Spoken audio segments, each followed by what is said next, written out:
Hi, நான் உங்கள் Caroline பேசுகிறேன். வெல்கம் டு ரிச் ஃபுட் சமையல். இந்த வீடியோவில் என்ன பார்க்க போகிறோம்னா, ஒரு மட்டன் ஈரலும் ஒரு மட்டன் குழம்பு தாங்க பார்க்க போகிறோம். வீடியோவை நீங்கள் இப்போ தான் முதல் முறையாக பார்க்குறீங்கன்னா சப்ஸ்கிரைப் பண்ணிவிட்டு கூடவே கீழே இருக்க பெல் பட்டனையும் அழுத்திடுங்க. வாங்க வீடியோக்குள்ளே போகலாம். மட்டன் ஈரல் யாருக்கும் பிடிக்காதுங்க. அதில் மிளகுத்தூள் நிறைய போட்டு சாப்பிட்டோம்னா கவுச்ச வாடையே வராதுங்க. அதில் நான் 100 கிராம் ஈரலை சுத்தம் பண்ணி கழுவி மஞ்சள் பொடி போட்டு எடுத்து வச்சுக்கிட்டேன். அதுக்கப்புறம் ஒரு கடாயை அடுப்பில் வச்சு தேவையான அளவு நல்லெண்ணெய் ஊற்றி ஒரு 1/4 டீஸ்பூன் சோம்பு போட்டு தாளிச்சிட்டு அதுக்கப்புறம் பொடி பொடியாக நறுக்கிய சின்ன வெங்காயத்தை போட்டு நல்லா வதக்கிக்கணுங்க. நல்லா வதக்கினதுக்கப்புறம் வெங்காயம் நல்லா வதங்கிறதுக்காக கொஞ்சம் கல் உப்பையும் போட்டு நல்லா வதக்கி விட்டுட்டு அதுக்கப்புறம் 1 ஸ்பூன் எடுத்து இஞ்சி பூண்டு பேஸ்ட் எடுத்து நல்லா வதக்கி விடணுங்க. அதுக்கப்புறம் சின்ன வெங்காயம் பேஸ்ட்டு எடுத்து அதையும் 1 ஸ்பூன் போட்டு நல்லா வதக்கணுங்க. அதுக்கப்புறம் நம்ம சுத்தம் பண்ணி வச்ச ஈரலையும் எடுத்து போட்டு நல்லா வதக்கி விடணும். நல்லா வதக்கினதுக்கப்புறம் அந்த தண்ணியெலாம் சொன்ன பிறகு ஒரு 1/4 டீஸ்பூன் அரிசி கழுவின தண்ணி வச்சுருக்கேன். அதையும் நல்லா எடுத்து ஊற்றி நல்லா வதக்கி விட்டுட்டு மூடி வச்சிடணும். 10 நிமிஷம் கழித்து பார்த்திங்கன்னா தண்ணி நல்லா சுண்டி இருக்குங்க. அதுக்கப்புறம் 1/4 டீஸ்பூன் மிளகாத்தூளும் 1/2 டீஸ்பூன் மிளகுத்தூளும் போட்டு நல்லா ஈரலை கிளறி விடணுங்க. கிளறி விட்ட பிறகு அதுக்கப்புறம் கொஞ்சம் மல்லிக்கீரையை போட்டு நல்லா மேலே தூவி விட்டுட்டு எடுத்து பார்த்திங்கன்னா சூப்பரான காரசாரமான ஈரல் வறுவல் ரெடி. அவ்வளோதான் ஃப்ரெண்ட்ஸ். அப்படியே ஒரு சின்ன பவுலில் மாற்றி எடுத்து சாப்பிட்டு பார்த்திங்கன்னா சூப்பரான காரசாரமான டேஸ்டான ஈரல் வறுவல் ரெடி. அவ்வளோதான் ஃப்ரெண்ட்ஸ். தேங்க்யூ. அடுத்தது நம்ம மட்டன் குழம்பு எப்படி வைக்கிறதுன்னு பார்க்கலாம். அதுக்கு ஒரு குக்கரை அடுப்பில் வச்சு தேவையான அளவு நல்லெண்ணெய் ஊற்றிக்கணுங்க. அதில் ஒரு 1/4 டீஸ்பூன் சோம்பும் 1/4 டீஸ்பூன் சீரகமும் போட்டு நல்லா வதக்கி விடணும். கூடவே நறுக்கி வச்ச சின்ன வெங்காயம் 10-15 எடுத்து நல்லா அதையும் வதக்கி விட்டுட்டு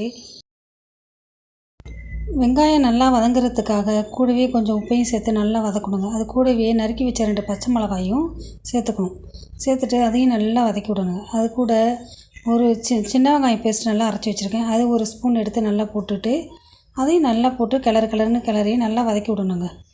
அதுக்கப்புறம் 1 ஸ்பூன் இஞ்சி பூண்டு பேஸ்ட்டு அதையும் நல்லா போட்டு எடுத்து வதக்கி விடணுங்க. மல்லி புதினாவும் நல்லா வதக்கி அதுக்கப்புறம் நம்ம அரிஞ்சு வச்ச தக்காளி, நல்லா பெரிய தக்காளிங்க 2 எடுத்துக்கணும். உங்களுக்கு சின்ன தக்காளியாக இருந்தால் 3 கூட எடுத்துக்கலாம். தக்காளி வாங்குறதுக்காக கொஞ்சம் உப்பையும் சேர்த்து நல்லா போட்டு வதக்கணுங்க. தக்காளி நல்லா உப்போடு சேர்ந்து நல்லா வதங்கி வந்துடும். அதுக்கப்புறம் நம்ம எடுத்து வச்ச மட்டனை எடுத்து ஒரு 1/4 கிலோ மட்டன் எடுத்து வச்சுருக்கேன். அதையும் எடுத்து அது கூட போட்டு தக்காளி வெங்காயத்தை கூட போட்டு சேர்த்து நல்லா வதக்கணுங்க. நல்லா வதக்கும் போது அந்த பச்சை வாடை போகணுங்க. அதுலேருந்து நீர் வரும். அதுக்காக 10 நிமிஷம் குக்கரை போட்டு மூடி வச்சிடணும். 10 நிமிஷம் கழிச்சு திறந்து பார்த்திங்கன்னா தண்ணி நல்லா சுண்டி இருக்குங்க. அதுக்கப்புறம் நான் அரிசி கழுவின தண்ணி எடுத்து வச்சுருக்கேங்க. அந்த தண்ணியை தாங்க ஊற்றி நான் மட்டன் 5 விசில் வர வரைக்கும் வச்சு ஆஃப் பண்ணிவிட்டு அதுக்கப்புறம் உங்கள் குக்கர் எப்படி இருக்குன்னு தெரிலங்க. அதுக்கு தகுந்த மாதிரி நீங்கள் விசில் வச்சுக்கோங்க. என் குக்கரில் நான் 5 விசில் வச்சுக்கிட்டேங்க.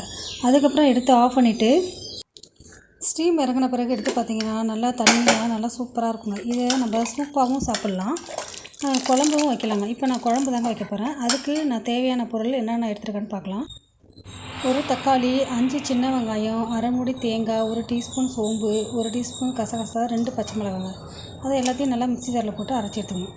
குழம்புக்கு காய் என்னென்னா 1 கத்திரிக்காய், 1 முள்ளங்கி, அதுக்கப்புறம் 2 உருளைக்கிழங்கு. நான் காரத்துக்காக 2 டீஸ்பூன் குழம்பு மிளகாய்த்தூளும் 1/2 டீஸ்பூன் தனி மிளகாய்த்தூளும் போட்டு நல்லா கலக்கி விட்டுட்டு கொஞ்சம் தேவையான அளவு தண்ணி ஊற்றி நல்லா குக்கரை போட்டு மூடி வச்சிடணுங்க. நல்லா குழம்பு கொதி வந்தோடனே சிம்மில் வச்சுட்டு 10 நிமிஷம் கழித்து எடுத்து பார்த்திங்கன்னா காய் நல்லா வெந்திருக்கும்.